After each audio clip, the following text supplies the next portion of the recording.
May it please the court. My name is Nick Wehlen. I'm here on behalf of the third-party defendant appellant, Roger Allen Porter II. He is the administrator ad litem for the estate of Roger Porter. This 9-year-old case has a long history, but it nevertheless, we think, today presents a straightforward jurisdictional question. The plaintiffs in this case were the former employees of Airframe. Those are Louisiana plaintiffs. And they sued two defendants in their original petition. They sued Louisiana Airframe, their former employer, and they sued non-diverse ATS.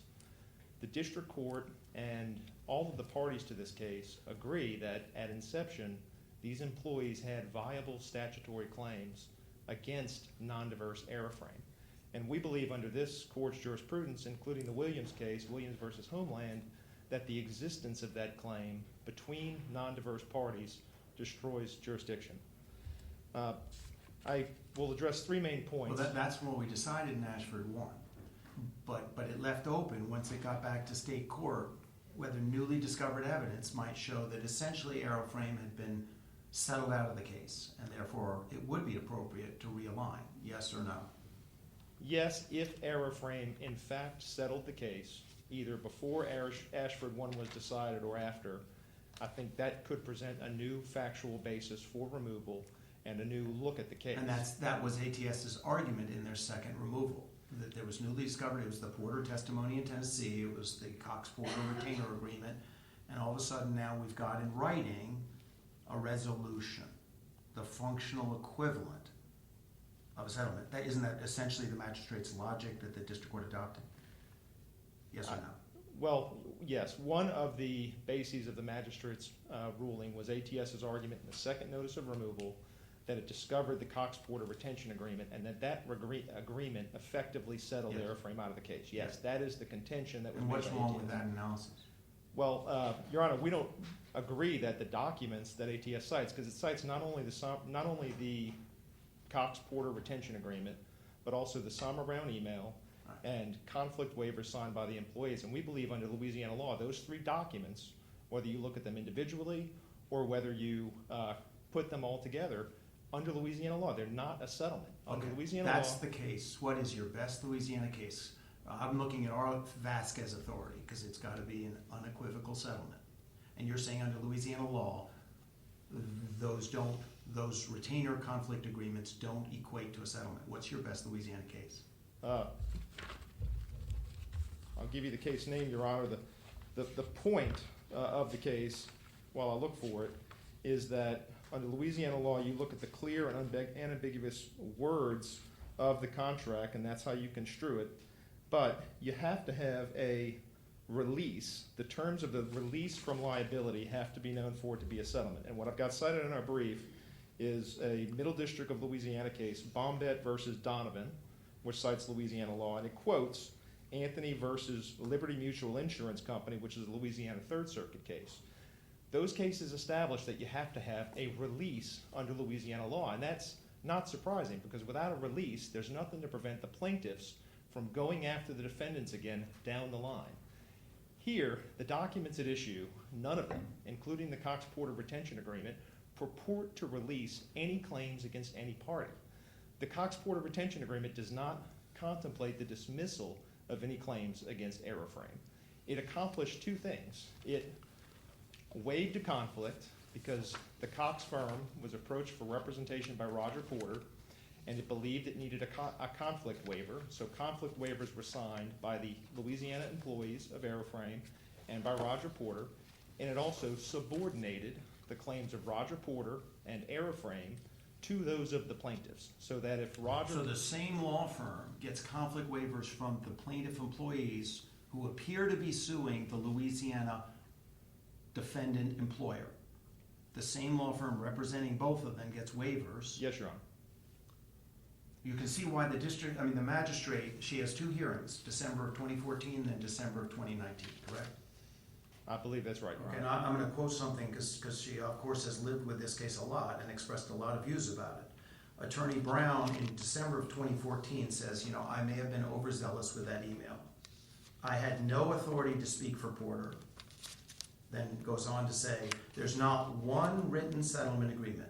and I think you are saying there still isn't. There's no stipulation, put that aside. Then it goes on to say, nothing indicate Mr. Porter agrees to what I suggest he is agreeing to in my email. Nothing indicating that Mr. Porter agrees to what I'm suggesting. Then we get the retainer agreement, and clearly Mr. Porter has signed and agreed to just what was in the email. Well, I believe, I could be wrong, I believe what she said was he's not agreeing to what was in the fourth paragraph of the email.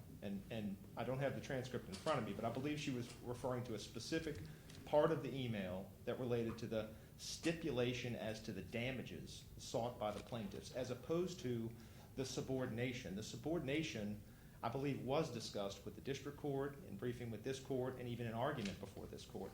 But it was the specific stipulation that I believe Ms. Brown was referring to. So you would or wouldn't accept, gross sort of non-disclosure, lack of candor, maybe a conflicts now that means the two employees and the employer can't both be represented by the same firm. But you're saying that that has nothing to do with whether the employees like Ashford can choose to be in Evangeline Parish to sue their employer. Is that your jurisdictional argument? I think Your Honor, what I'm saying is, because there was no actual settlement of the claims where the plaintiffs agreed to release claims, they signed nothing in which they agreed to release claims against Aeroframe that would effectively eliminate Aeroframe from the case, or that would constitute a settlement agreement under Louisiana state law. Even though the lawyer for both of them is saying to both, you're never going to be adverse. Our interests are the same. ATS is the deep pocket. Even though the lawyers are saying that internally, emails, retainer agreements, it actually nonetheless doesn't equate to a settlement. Am I correctly stating your position? Yes, Your Honor. That's our position, because for one thing, they're signing conflict waivers. I believe that the very fact that they're signing conflict waivers, both the employees and Roger Porter, is because they recognize that there might be continued adversity later on down the line between the plaintiffs and Aeroframe if, for example, ATS is dismissed from the case. If that happens, there's nothing to stop the plaintiffs from continuing to pursue their claims against Aeroframe to recover. That's just one way. Well, Counsel, you mentioned the Louisiana case, and the absent document here that you say is necessary as a release. That does seem to fit in with the argument that you're making. I need to study the case that you're talking about. But you're saying to be complete under Louisiana law, it needs to be a signed agreement, at least an effective agreement, that there can be no further litigation among these parties, that there is a release. And you don't think the documents that your friends on the other side have provided as evidence do that? Yes, Your Honor. I believe both under Louisiana law you need a release, and I think under Vasquez, which gives us the test for the voluntary-involuntary rule, that the local defendant has to be effectively eliminated from the case. That's what Vasquez says if you're going to ignore the citizenship of the non-diverse defendant. I don't think that happened here. I also think that under this court's removal jurisdiction, looking at the intent, if they're going behind valid claims that are asserting at inception and saying that the intent of the plaintiffs was not really to pursue a viable claim against the non-diverse defendant, but the intent of the plaintiffs was instead to target the diverse defendant, I don't think that finds support in this court's removal jurisprudence, which looks at the substantive viability of claims, not subjective considerations such as what were the plaintiffs really trying to do, were the plaintiffs targeting one defendant over another. I just don't think under Williams and other cases that's supported under this court's jurisprudence. Let me ask you on realignment. It needs to be clear that from the initiation of the case, which I think was October 2013 in state court, that the parties had to be aligned in the way that would support a removal. Is there any real debate, I'm asking you, isn't it clear that these suits would not even have been filed until this alignment had been made? It's one thing to say it's effective and whether it has to be released and whatever else. I'm just asking about timing. If there ever were aligned, weren't they aligned from the very beginning? I don't agree, Your Honor. I think it's true that Roger Porter pointed the finger, so to speak, at ATS and told Well, my point basically is that Brown is saying, I'm not going to bring these lawsuits, she said in her deposition, because there's no money in it. Airframe is defunct, is financially has no resources. So the very fact that litigation was brought, it seems to me, shows the alignment existed at that time. Now, the effect of it legally and whatever, but they were working together from the very beginning. Isn't that a fair assessment?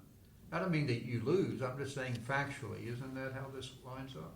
I don't believe that they were aligned at inception, and my time is up. May I answer this question? I wish you would. I don't believe they were aligned in inception. I do believe that Roger Porter, so to speak, pointed the finger at ATS. But if you look at the sequence of events, Roger Porter did not retain the Cox firm until he was added as a party to the case through a third-party demand. So I don't agree that there was alignment at inception. And again, going back to this court's jurisprudence, the court has said that a defendant's financial wherewithal and whether or not a defendant might have assets to pay at the end of the case is not to be considered. That was said in the Williams case. So I don't think that that ATS's lack of assets factors into the jurisdictional analysis if we're going to stick with what this court has said before about removal. All right, counsel. Thank you. Thank you, Your Honor.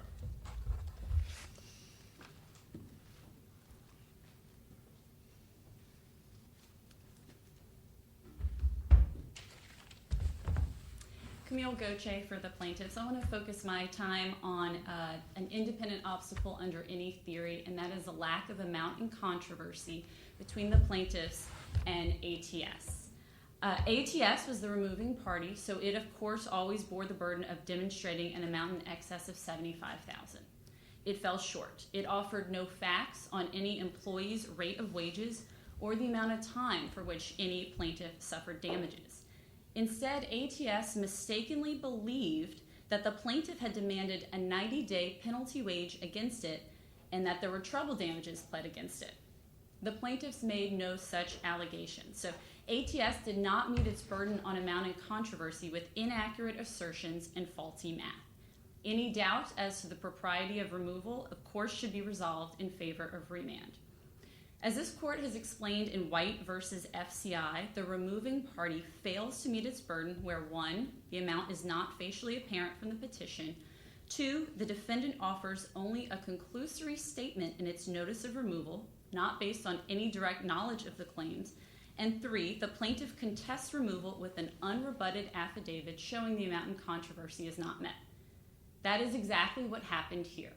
ATS had only generalities with no specifics on amount in controversy in its notices, and the petitions were ambiguous as to exactly the amount sought. So Ashford clarified. He explained the limited amount of time for which he was seeking wages, and he even stipulated in a declaration, as this court allows, that he was not seeking and would not accept more than $75,000. The damage theory was the same in these other consolidated cases, but the other plaintiffs were ordered not to file anything that would repeat the facts from Ashford. ATS had no facts to controvert any of the plaintiffs' numbers or assertions, and instead it relied solely on wrong facts and wrong math. It first claimed that the plaintiffs had sought 90 days of penalty wages against it. That's untrue.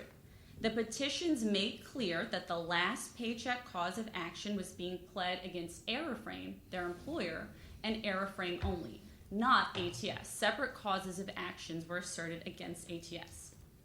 ATS next took that falsely inflated 90 days damages amount and then purported to treble it to further inflate the amount of damages. That was also wrong. The plaintiffs' petitions do not plead treble damages anywhere.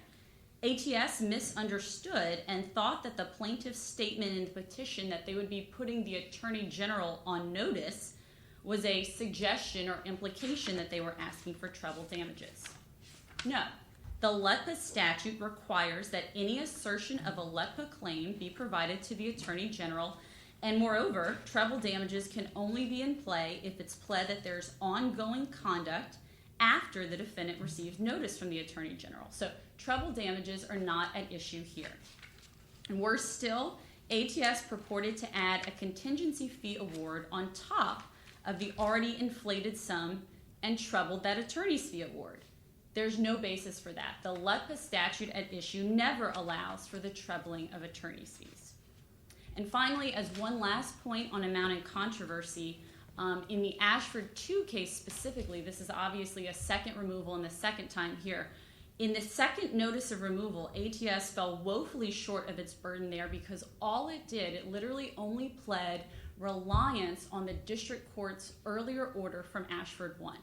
They called it law of the case. Of course, this court vacated all of those earlier rulings from Ashford 1, so a removing party obviously cannot meet its burden on amount in controversy by citing only a vacated ruling. Has the math been done now?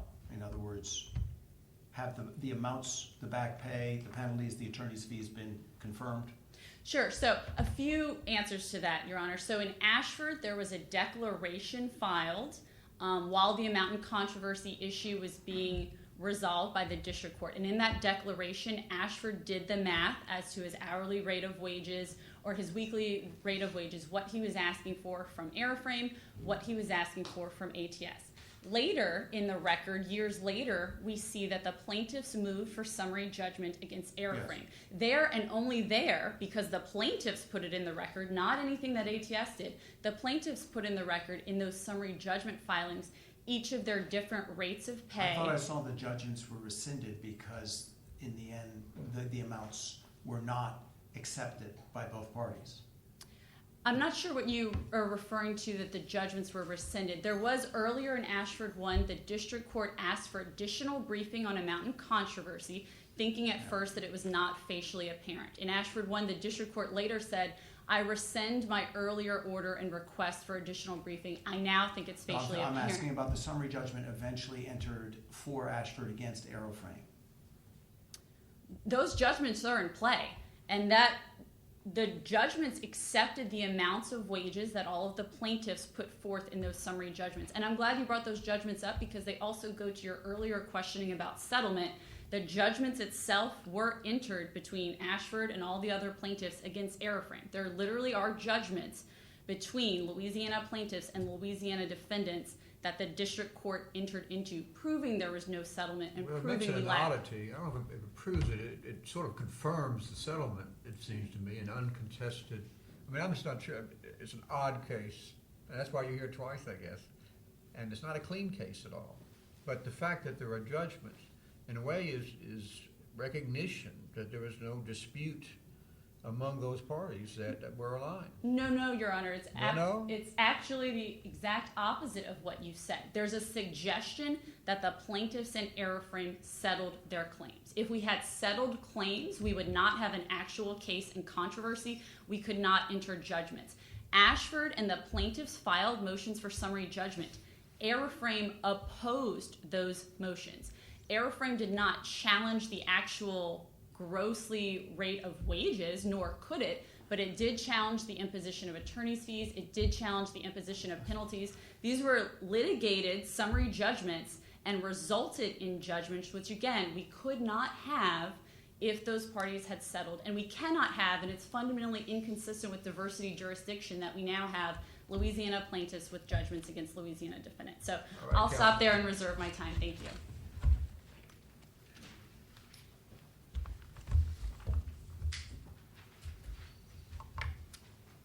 May it please the court, Brett Venn on behalf of Aviation Technical Services, Inc.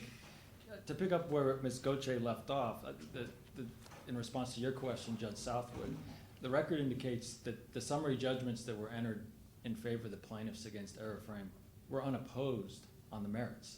And we submit confirming, as Ms. Brown promised in her April of 2014 email, that all along Airframe did not intend to and would not oppose the claims of the plaintiffs against Airframe. So Airframe did not oppose summary judgment? They filed oppositions, Your Honor, but there was no substantive. Their argument was a lack of discovery, and they argued subject matter jurisdiction again.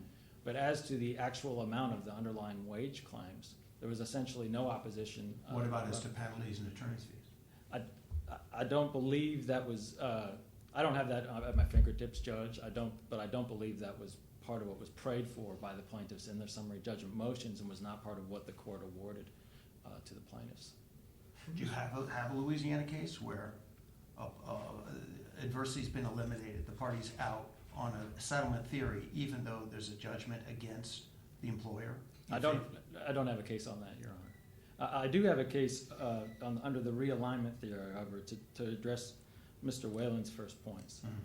That this court has repeatedly indicated that the test is whether the parties with the same ultimate interest in the outcome of the litigation are on the same side of the beam. In this case, and that comes from the court's decision in Griffin in 2010.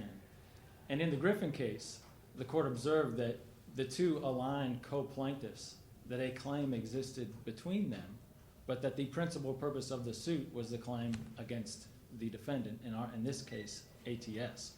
So I would say even the existence of a claim does not preclude realignment under this court's jurisprudence.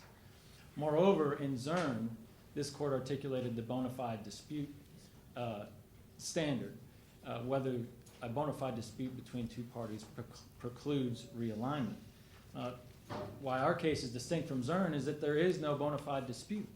We know from the outset, based on the newly discovered evidence that you mentioned at the top, Judge Higginson, that Mr. Porter, on behalf of Aeroframe, was aligned and working with plaintiff's counsel from before any of these lawsuits were filed. Working with, okay. I guess let me ask you, because Ashford 1's mandate matters, and when I looked at your second removal, you weren't arguing against the mandate in remand, the inception theory. You were arguing a realignment theory. Is that fair to say?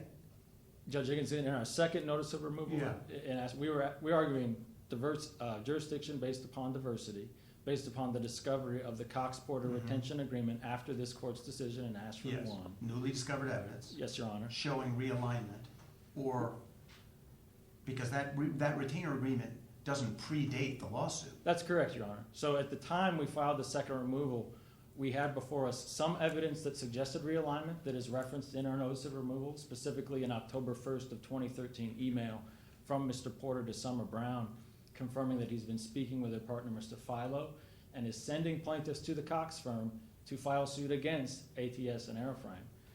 But, Your Honor, at that time we did not have the additional new evidence that has been discovered in connection with the sanctioned motion proceedings in the district court, specifically the testimony of Ms. Brown and Mr. Philo that went through the chronology of how in August of 2013, Ms. Brown had no interest of suing Aeroframe on behalf of these So plaintiffs. is it an inception theory now, or is it a realignment theory?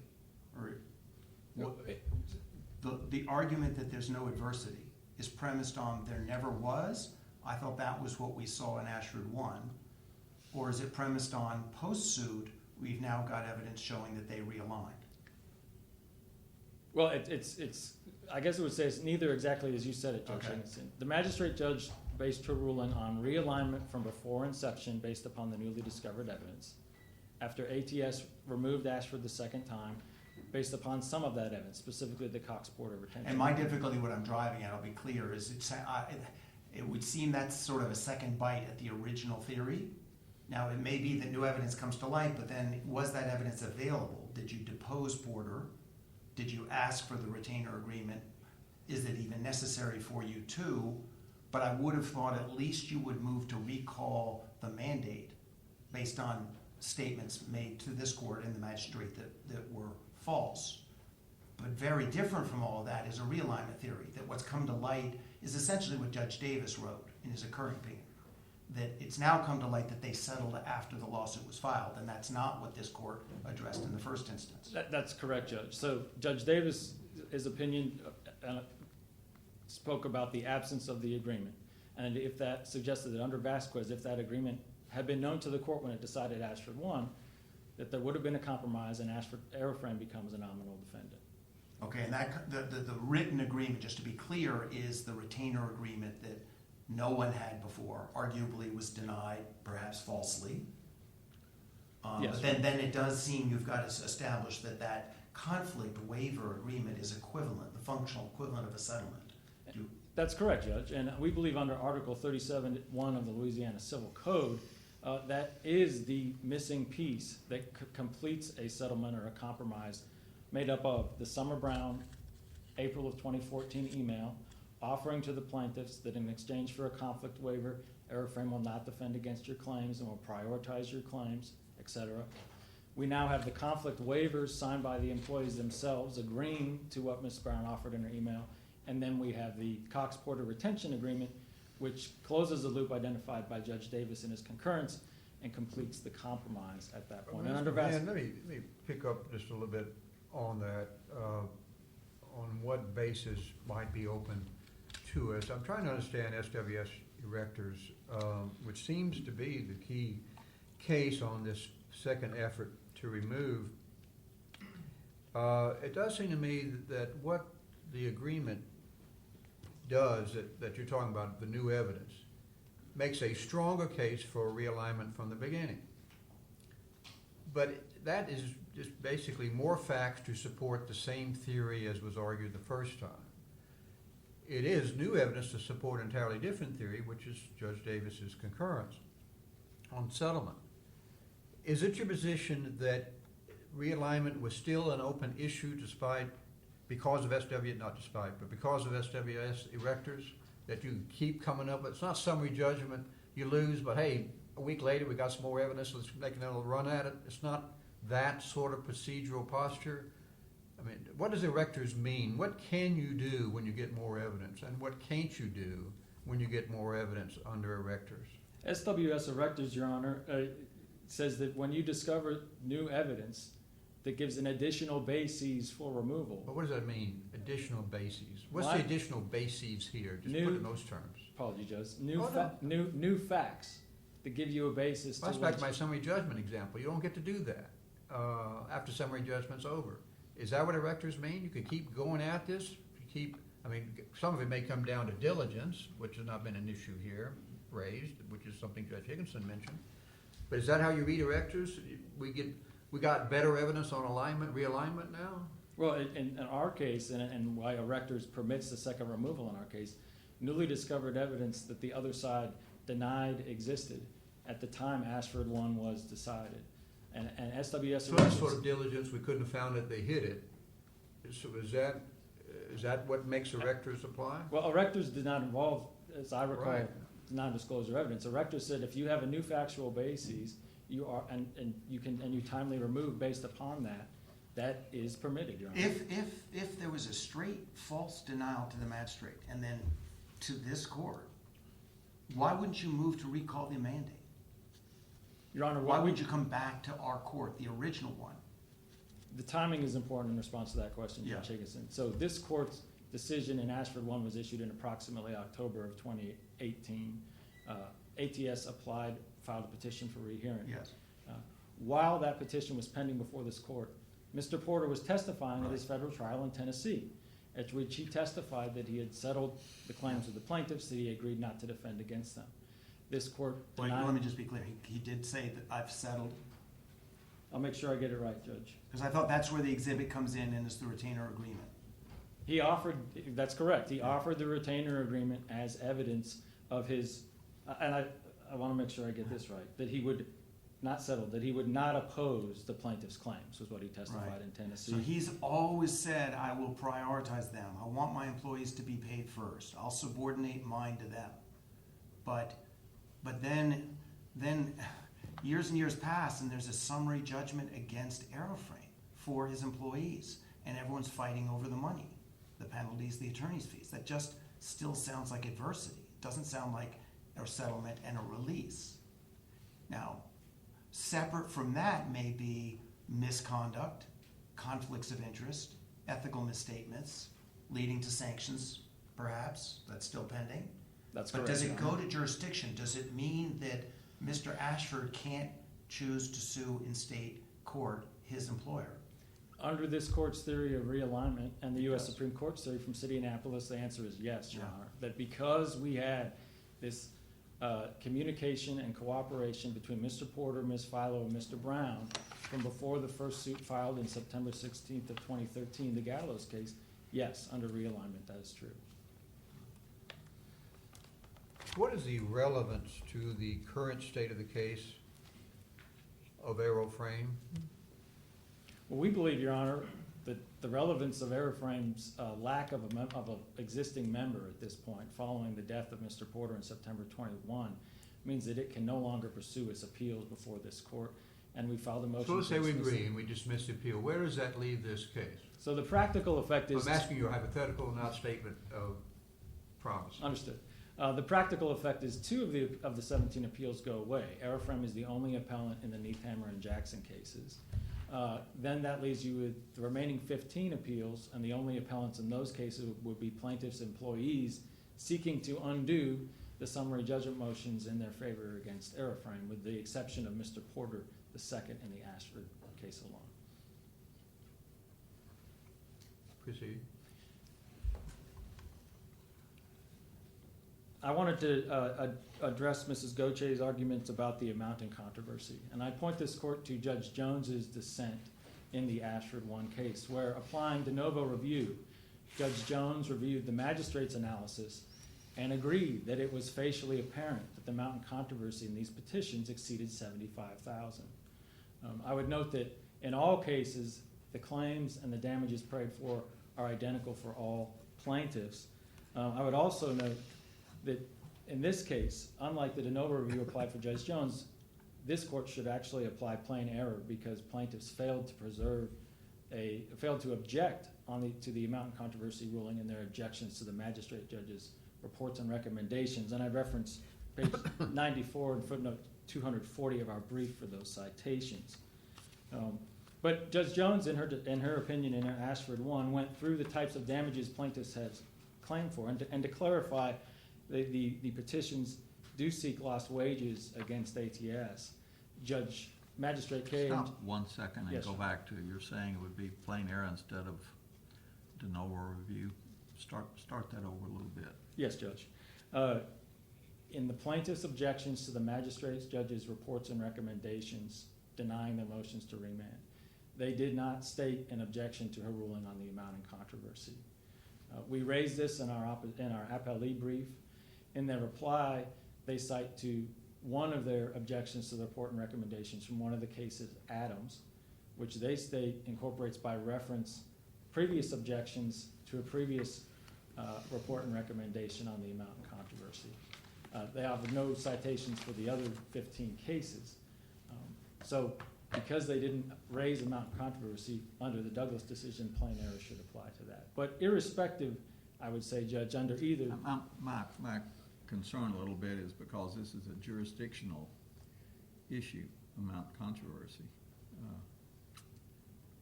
I'm not sure about plain error review, but go ahead. Understood, Judge Archdale. And either way, again, Judge Jones applied de novo review, and we would submit, in this case, if this court applies de novo review, it should find that the magistrate judge in the district court correctly ruled on the amount in controversy.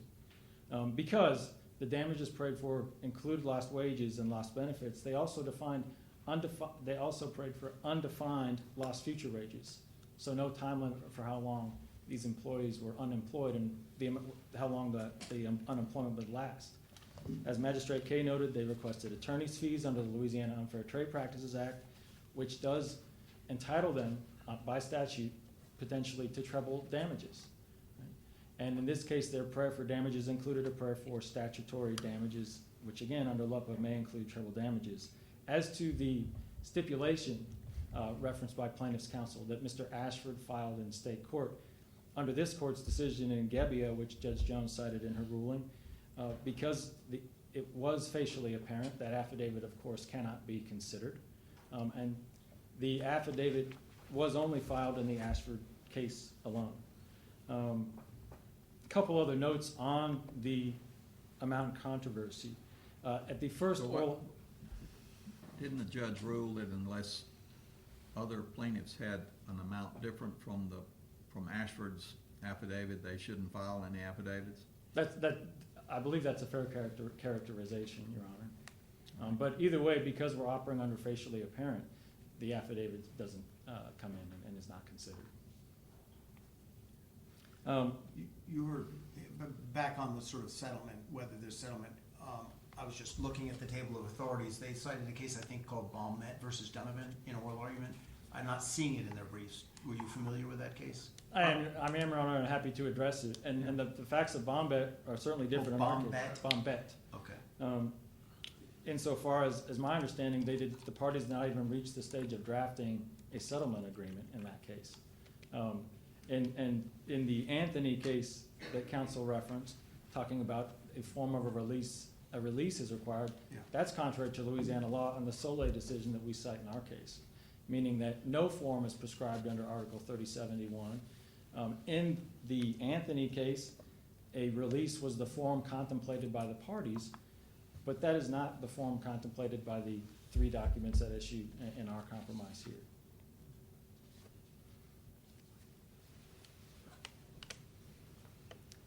We've talked about our motion to dismiss Airframe's appeal. I would also like to briefly address the motion to amend jurisdictional facts that we filed with the court. As laid out in that motion, following the death of Mr. Porter, we were ordered by the district court to give notice to his heirs. And in that exercise, we discovered considerable evidence that contradicted what had been argued to this court, that Mr. Porter was a resident and citizen of Louisiana at the time these lawsuits were filed. After putting that evidence together, which we've attached to our motion and asked the court to take judicial notice of, we submit that we now know that Mr. Porter was actually a citizen of Tennessee throughout these proceedings. This court It seems to me you have some evidence that's been attached that creates an argument that he was domiciled in Tennessee at the time. Seems to me a considerable fact dispute probably could be made out of your evidence. It's a difficult argument for us to deal with. Recognize that, Judge Southwick, and we believe upon discovery of this evidence by counsel for ATS that it was a duty of candor compelled us to put that before you and offer it as so the facts of this record are clear. Under 28 U.S.C. 1653, this court has allowed those types of amendments even this late in the game when judicially noticed evidence is undisputed, which it appears to be the case here. We cite this court's decision in Swindle, authored by you, Judge Southwick, where parties did not dispute the contents of judicially noticed evidence and permitted amendment even at this stage in the game. Let me ask you about the motion for sanctions. Has that been resolved? Is there an amount that's been imposed, and what relevance might that have on what's before us? Well, the motion for sanctions itself has been resolved, Judge. The district court has adopted the magistrate's recommendation of sanctioning Mr. Philo, Ms. Brown, Airframe, as well as Mr. Porter. I knew there was a report and recommendation. When was the adoption? The adoption of that report and recommendation, Judge, was I believe it was in July of 2020. I don't have that set right before me. No, that's right. And the magistrate has also recommended sanctions in the amount of $1.75 million. That is in a report and recommendation that's in this record at 22-3. Okay, that's what's still pending in front of the district court. Correct, Judge. Yeah. 22-30185.4680, and that is still pending with the district court at this time. Those sanctions and the basis for realignment that was correctly found and concluded by the district court are based upon the evidence of misrepresentations and falsehoods about both the Cox-Porter retention agreement that we've discussed and the relationship between Airframe and plaintiffs, where there was no adversity from the beginning of these lawsuits that fully support under the law the finding that diversity jurisdiction exists based upon realignment in this case. Are they're not part of this appellate record, I suppose, what you're talking about, or are those factual findings part of what we have before us? Your Honor, yes, this record is replete, if I may respond to your question. I got the question in before the red light. You can get your answer Wonderful. in now. This record is replete with both evidence and detailed factual findings by the magistrate judge that have been adopted by the district court on all fronts. And so briefly, for example, a report and recommendation denying remand in Ashford 2 is in the record at 6223. Well, no, what I'm talking about is what actually led to the sanctions. If that record that supports the various sanctions and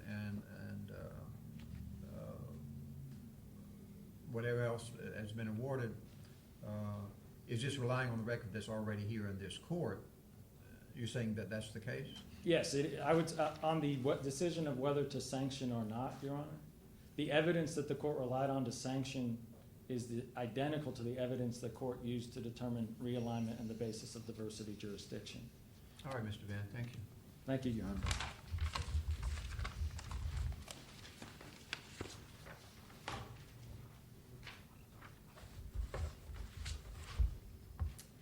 Judge Higginson, you started your questions asking about the summary judgments and if they were opposed. I think we heard a suggestion that they weren't. It's in the record that they were. The penalties and the attorney's fees, that was opposed. And I also want to be clear, I mean, what employer could genuinely oppose an employee who was their employee and who worked and did not get paid? How could you ever oppose entitlement to wages? Amount, maybe, perhaps potential defenses, penalties, attorney's fees, but it's no surprise that the entitlement for workers who didn't get paid may not have been opposed, but ultimately the summary judgments were opposed. You also asked counsel if there was a case where someone had settled, yet we saw the entry of judgments between supposedly settled parties. Of course, the answer to that question is no. It's fundamentally inconsistent with jurisdiction and with settlement. If you've settled, you would not have a case in controversy to later have the entry of judgments like we have here in this case. With respect to realignment, I mean, we obviously need to focus on what was the primary purpose of the suit, and I'd also point the court to the Texas Pacific case where this court has said that we cannot have realignment when there is any issue where the plaintiff needs some relief.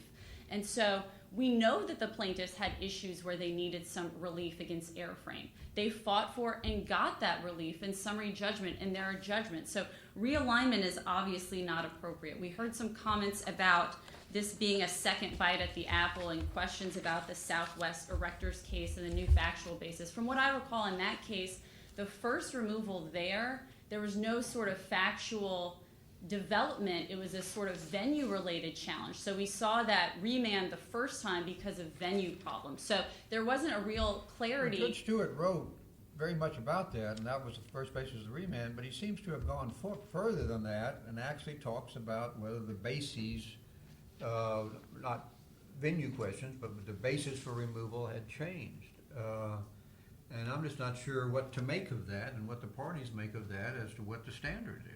What do you make is the standard for when new evidence can be considered that looks as if it's still supporting realignment? Well, a couple of points to that. So, I mean, in this case, to be clear, the magistrate judge, in her written opinion, is very clear that she is literally reconsidering and challenging what this court said in Ashford 1. She views it as not a final judgment and puts it upon herself to sue Regardless of that, rectors may allow her to do that. And so, I mean, I think the magistrate judge was saying that we now have evidence that gives a better view of what actually was going on. And I'm asking, what do you say the law is under, whether it's erectors or something else, for how far this can be, I don't want to use the wrong word because it may be outcome determinative, reconsidered or otherwise under the same, I would say, theory, that the parties are all, the non-diverse parties are all in the same part of the lawsuit. Well, you're right that I don't think the cases exactly articulate the full parameters of what is meant by that doctrine. Here, I think it goes to some of the questions earlier. There was no discovery done. This allegedly new evidence existed at that time, and there were no discovery efforts made to learn it. And well, it was a pretty good effort to find out these things and some hiding of that information. So it's one way, I mean, the sanctions mean something, that one party, not you necessarily, one party was not being forthcoming. Well, I certainly disagree with those characterizations, but then let me, I guess, point you back to the fact that the theory of the second notice of removal was settlement. That is clear. And so whether there's sort of alleged new factual basis, it was inappropriate for the magistrate judge to raise that herself and to try to undo or to challenge what this court said in Ashford 1. The basis of the second notice of removal is settlement. And we obviously don't have a settlement here. We've been talking about... Well, what is the new evidence? Did any of it predate the lawsuit's filing? Predate. I thought the retainer agreement was the primary new evidence. I don't believe that the retainer agreement postdated the lawsuit. So that would go to a settlement theory. We've heard discussion about how Louisiana... And that was ATS's theory to come back up. They weren't saying we want to relitigate Ashford 1. They were saying, Judge Davis said there may have been a settlement after the lawsuit. And we've heard talk about how Louisiana law requires there to be a release, and we've also made several other arguments. Although they oppose that, you just heard him saying they said that's not the law. 37-1 doesn't require a release. Well, maybe the civil code article, the cases that we've cited do, and we had several other arguments on that, including, one, the existence of judgments proves there's no settlement. Vasquez requires someone to be effectively eliminated from the case. The judgments show that wasn't the case. Also, the cases say that settlement, if there was one, and this was not, but if there were, it cannot be extended by implication beyond what the parties intended. Here, all that was intended was a narrow subrogation agreement in exchange for a conflict waiver. And finally, we also pointed you to Louisiana law on suspensive conditions, where what was potentially contemplated in that retention agreement never actually took place, so there was no obligation to begin with. So I see that my time has come to an end, so we'll ask the court to reverse. All right, counsel, thanks to all of you for bringing this to us. We'll take it under advisement.